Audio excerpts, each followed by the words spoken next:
muchachos? Buen día. En este momento voy a demostrar el procedimiento de aspiración de secreciones y lavado bronquial. Obviamente es el cuidado que se le da al paciente que está sometido a ventilación mecánica y pues obviamente tenemos que liberar la vía aérea para poder lograr el objetivo que tiene la ventilación mecánica. Entonces, lo que tenemos que hacer es obviamente verificar primero a nuestro paciente, hacer una valoración inicial para poder identificar la necesidad de la aspiración.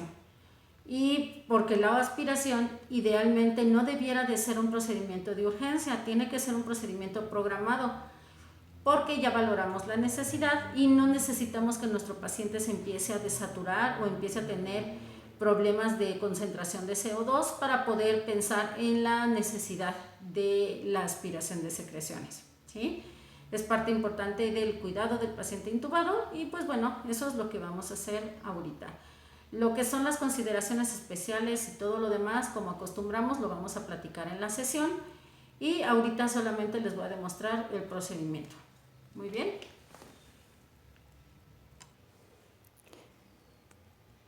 Ok, entonces, con lo primero que vamos a empezar es con tener todo nuestro material listo y disponible para poder llevar a cabo el procedimiento. Tenemos un equipo de aspiración que va a constar de un riñón y 2 flaneras o 2 vasitos. Se pueden sustituir por vasos de vidrio, frasquitos de vidrio como de Gerber, pero obviamente todo está estéril. Un paquete de gasas, unos guantes estériles, nuestra jeringa de 3 mililitros con solución para hacer el lavado bronquial si el paciente lo requiere, porque no todos requieren el lavado bronquial. Nuestras sondas de aspiración, estas ya las conocen, son con las que alimentamos al paciente, es la 731 u 8 French y esta es la 732 o 5 French. Un conector delgado, que ahorita vamos a ver si lo usamos o no lo usamos, y una jeringa de 5 mililitros, ¿sí? La jeringa va vacía, ahorita van a ver para qué la vamos a ocupar. Bueno, para iniciar el procedimiento, primero tengo que hacer varias cosas. Saber en dónde me voy a localizar, esa es una de ellas. Yo me localizo siempre a la cabeza del paciente, pero está bien si lo hacen del lado en el que son dominantes. Por ejemplo, las personas que son diestras se van a poner de este lado, del lado derecho del paciente, y las personas que son zurdas se tendrían que poner del lado izquierdo del paciente, para que sea mucho más fácil, más ágil el procedimiento y no estén cruzando. Acuérdense que no debemos de cruzar. La segunda, yo en este momento lo voy a hacer sola, por lo tanto, yo necesito asegurar, por eso puse una gasa, asegurar que mi procedimiento va a continuar siendo estéril durante todo el momento. Si yo con mi mano derecha, yo soy muy diestra, entonces, si yo voy a tocar mi tubo endotraqueal con mi mano diestra, con que yo soy muy derecha, entonces lo voy a tocar sobre la gasa estéril. Y en el momento en el que yo llegue a sujetar mi tubo por alguna necesidad con mi mano sucia, lo voy a hacer en donde no está la gasa, ¿sí? Por todo esto donde no está la gasa, puedo agarrar el circuito, todo lo que no está estéril, ¿sí? Ok, ahora, la persona, siempre idealmente tenemos que hacerlo en compañía y ayuda de alguien. La persona que hace el procedimiento principal, o sea, la persona que aspira, puede localizarse de este lado, si es diestra, ya lo habíamos comentado, y su ayudante tendría que localizarse del otro lado. Obviamente, si la persona que hace el procedimiento principal es zurda, pues se intercambiarían las posiciones. Yo en este momento, les comento, lo voy a hacer sola, entonces pues vamos a intentar hacerlo como se debe de conservar las medidas de higiene. Ahora, tengo otra gasa estéril.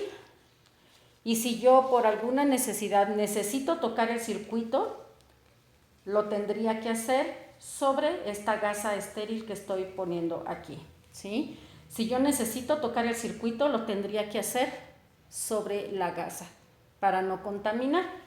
Ahora, tengo mi tubo de aspiración, ustedes ya los conocen, por lo regular son de caucho, hay algunos que son de polietileno, pero por lo regular utilizamos los de caucho. Ahora, el procedimiento nos dice que debemos de poner un conector delgado. El problema con el conector delgado es que no todo el tiempo nos embona bien. Ahorita sí nos embonó muy bien, pero hay otras ocasiones en las que no sucede eso. Entonces, cuando nos sucede eso de que no se puede embonar bien el aspirador, la sonda de aspiración, lo que ponemos es una jeringa de 5 y a esta jeringa de 5 le conectamos la sonda y nos queda perfectamente bien, ¿sí?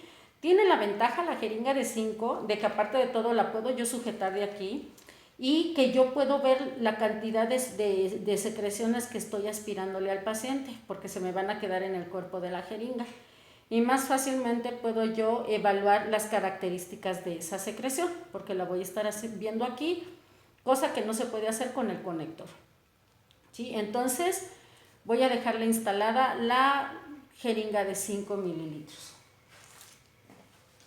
Las sondas de aspiración, ustedes ya las conocen, son las de alimentación con las que pusimos la sonda orogástrica y alimentamos. Entonces es esta sonda, ¿se acuerdan? Ya les dije, está codada cada 5 centímetros, tiene una punta roma, ¿sí? Y tiene un orificio por un lado y un orificio por el otro, ¿sale? Esta es la sonda de alimentación y esta es la que vamos a utilizar para aspirar. Con esta, obviamente, vamos a aspirar tráquea. Y con la 732, que es más chiquitita, más delgadita, vamos a aspirar narinas para no lesionar la mucosa de la nariz. Muy bien. En estos frasquitos les ponemos solución y tenemos que identificar cuál es el frasco para tráquea y cuál es el frasco para boca. Lo primero que vamos a aspirar es boca, porque siempre tenemos que empezar por el lado más limpio. Y después terminamos aspirando por boca y por nariz. Muy bien, y ahora voy a empezar el procedimiento. Bueno, en este momento bajé el barandal para que ustedes puedan observar lo que yo hago de este lado en donde tengo mi material que voy a ocupar. Yo puedo subir mi vaso aquí a la cama del paciente o lo puedo hacer aquí abajo en mi carro Pasteur. Bueno, tenemos que proteger nuestra sonda. Yo lo que hago es esto, ¿sí? Y con mi mano la protejo, porque tengo que evitar que esto en algún momento se me caiga y tenga contacto con alguna superficie y se me vaya a contaminar mi sonda. Entonces, yo hago esto, ¿sí? Recuerden que siempre tiene que entrar la sonda sin aspirar.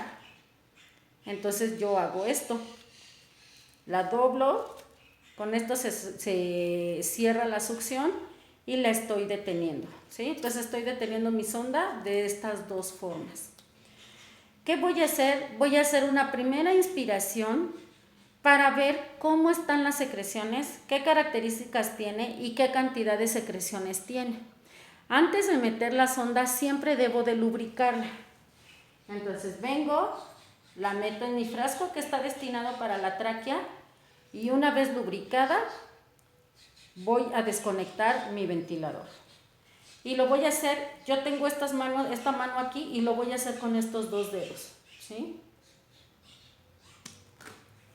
Solamente hago esto, la empujo con el dedo pulgar y en ese momento se desconecta. Acuérdense, esta mano es sucia, ¿sí? La parte limpia la tengo aquí. Voy a tocar con mi mano sucia sin tocar la gasa para no contaminarla. Y voy a meter la sonda, abro mi aspiración, con mis puntas de mis dedos voy a detener el tubo y me voy haciendo movimientos circulares hacia afuera. Bien importante, el movimiento circular que voy a hacer tiene que ser así, rotándola entre los dedos. De nada sirve que salgamos haciendo esto. Porque miren, aquí están los orificios de mi sonda. Espero que los alcancen a ver. Acá están. Entonces, si yo la giro así, mis orificios giran. Sin embargo, si yo hago esto, los orificios se quedan en el mismo lugar. Por lo tanto, de nada sirve que yo haga esto porque no estoy aspirando todo el interior del tubo, ¿sí? Para que yo aspire el interior del tubo, tengo que girarla entre mis dedos, ¿sí? Ok.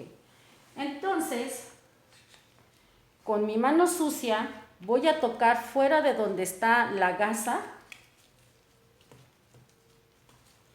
y con mi mano limpia o estéril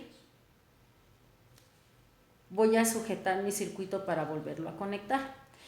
Ahorita que lo desconecté salió volado, pero cuando lo hacemos con paciente no sucede eso porque tenemos sujetado el circuito desde la resistencia de acá arriba, lo tenemos amarradito, entonces se nos queda aquí paradito, ¿sí? No se preocupen, no va a salir disparado. Ok, ahora ya hice la primera aspiración, voy a valorar la calidad de las secreciones, de qué color son, si son muy espesas, si son líquidas, etc. Y voy a limpiar mi sonda. Este es un movimiento muy de maña que tenemos. Limpio la sonda y una vez limpia la voy a aspirar y voy a lavarla por dentro. Vengo aquí a mi frasco, aspiro la secreción y ahora vengo decidida a hacerlo otra vez, a aspirar de nuevo la secreción, ¿sí? Voy a acercar un poquito la cámara para que vean cómo sujeto el tubo para poderlo despegar.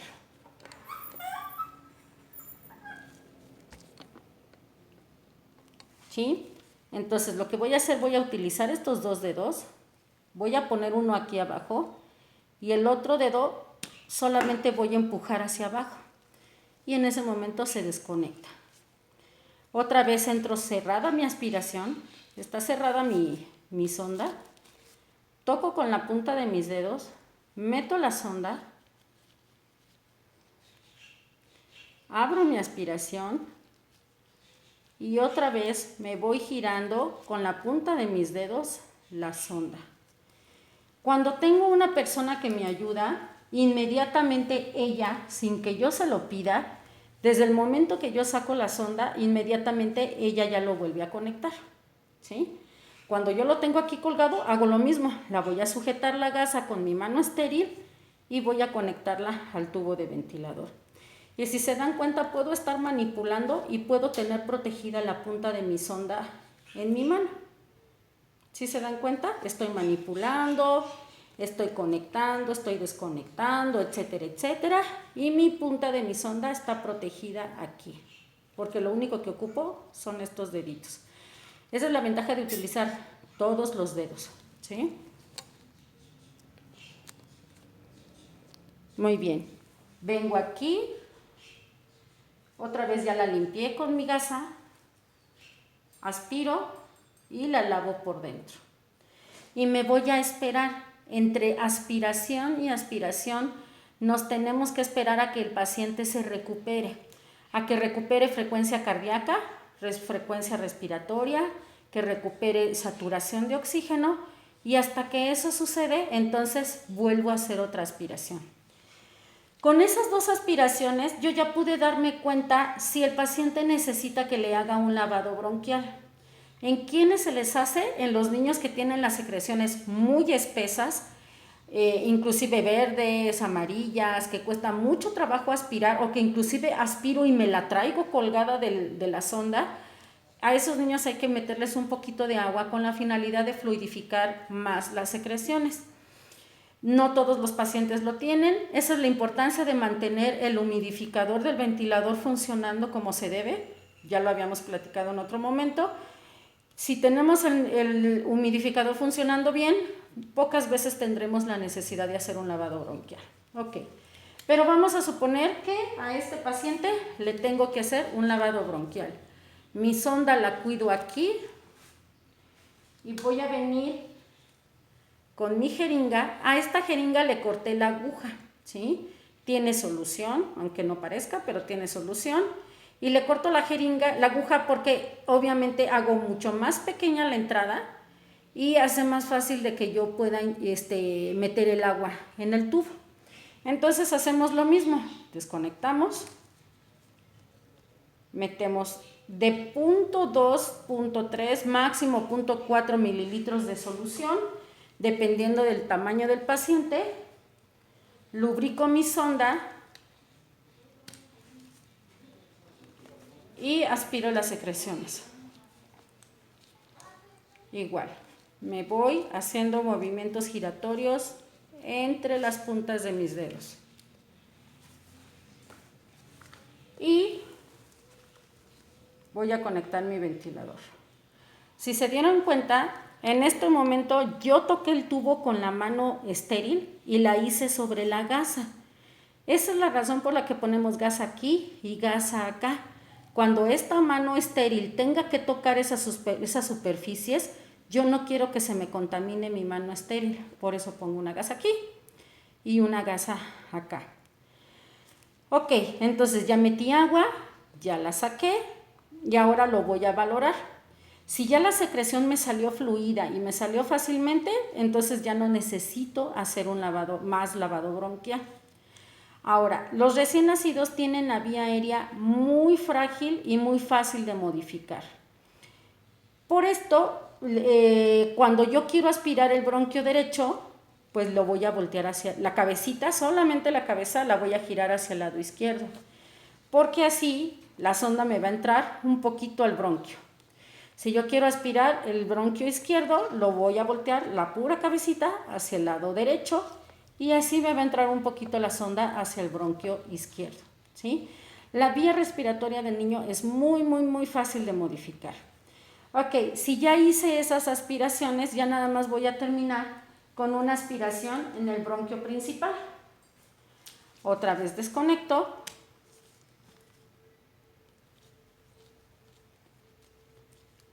Aspiro y vuelvo a conectar el circuito del ventilador. ¿Sí? En este momento se terminaría el lavado bronquial. Pero ¿qué sigue? Tenemos que aspirar la boca y la nariz.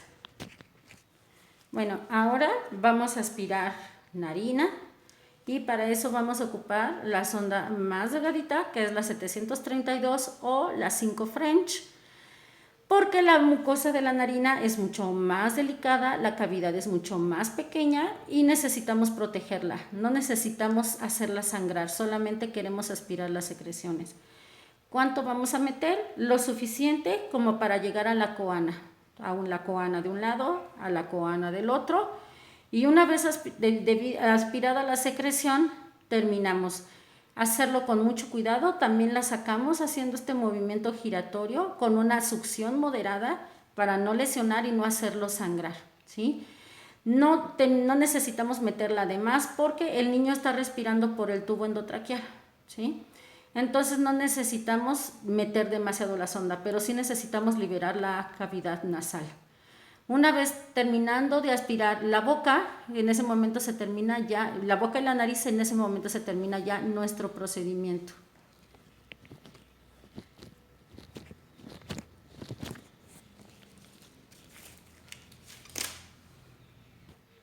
Bueno, todo el tiempo, si se dieron cuenta, todo el tiempo tuve aquí la bolsa de reanimación.